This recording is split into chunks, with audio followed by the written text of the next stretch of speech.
गुरु ब्रह्मा गुरु विष्णु गुरुदेवो महेश्वर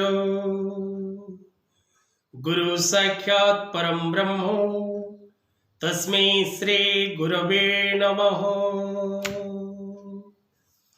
जय जगन्नाथ दर्शक बंधु, जय गुरुदेव। जगतर नाथ जगन्नाथ समस्त को खुशी रखंतु, आनंद रखंतु, समस्त जीवन रे हस खुशी भर दियंतु।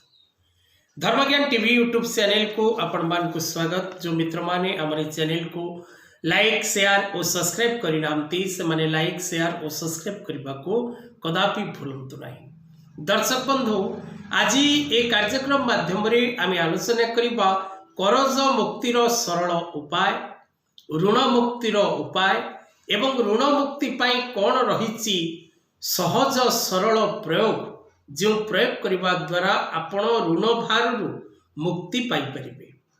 भक्ति विश्वास और श्रद्धार सहित आपण जदि कार्यटी को करती तेबे निश्चित भाव में सफलता ही प्राप्त करेंगे। आपण जदि कौनसी कारण ऋण जनित प्रभाव भोग करुचंती और सतचेष्टा करबा परे मध्य आपण से ऋण को परिशोध करि पारु नाहंती, आपण चेष्टा तो करुचंती ऋण भारु किपरि आपण मुक्ति पाइबे, किंतु आपण प्रयास कला परे मध्य आपण से ऋण कब्जारू कदापि मुक्ति पाई पारु नाहंती।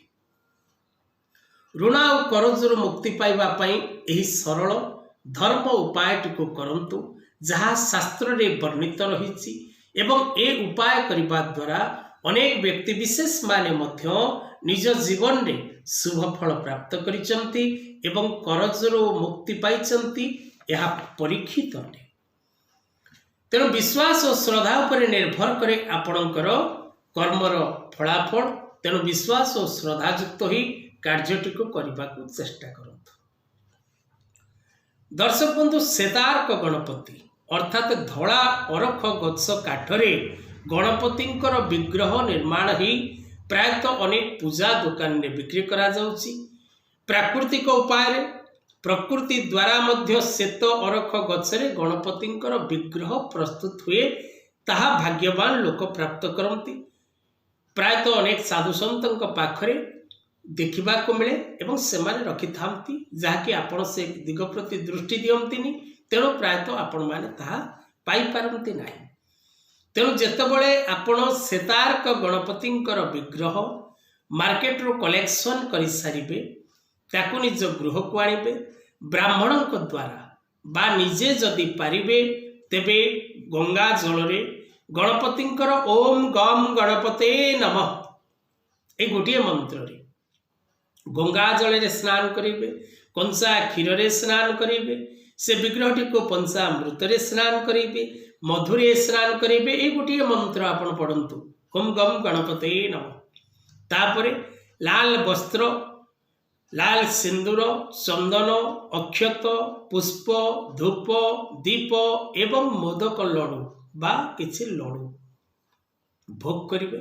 लाल कपड़ा रे से श्वेतार्क गणपति विग्रहटी को आच्छादित करी गुड़े देबे एवं आपण ए क्रियाटी को क्रमान्वय भावे 21 दिन कंटिन्यू बेसिस रे करिबे। यह कंटिन्यू 21 दिन करबा भितरे आपण प्रत्येक दिन ओम गम गणपते नमः 1 माळारू 11 माळा पर्यंत करबा को भूलिबे नाही। पूजा करिबार स्थान आपणक गृहर ईशान्य दिग, पूर्व उत्तर दिगरे आपण श्वेतार्क गणपतिंकर पूजा करिबे। 21 दिन जदि ए क्रियाटी को आपण भक्ति विश्वास और श्रद्धार सहित करती, तेबे देखिबे दर्शक बंधु आपणकर ऋण परिशोध करिबा पई ऑटोमेटिकली भाग्य आपणकर साथ देबाकू लागिबो एवं आपणकर धन कौनसी ना कौनसी स्थान रु आपण इनकम करिबा हो बा आपण कौनसी स्थान रु प्राप्ति करिबा हो, जहाँ फल रे आपण धन जनित समस्या रु मुक्ति पाई परिबे। जदि आपण श्वेतार्क गणपति विग्रह कलेक्शन करि न पारंती, तेबे त्रिशक्ति त्रिदेव ऋण मुक्ति जंत्र कवच निज ना आउ गोत्र पितामाता ना रे प्रस्तुत करी मंगलवार किंबा गुरुवार हलदी सूतारे धारण करिवे नचेत लाल सूतारे धारण करिवे। एही जंत्रटी एक कवच अटे। यह धारण करने द्वारा 3 मास मध्य आपण निजर ऋण परिशोध करिबारे सक्षम हेबे, यह निश्चित अटे। आज कथावस्तु को एठी रखिबा। जय जगन्नाथ।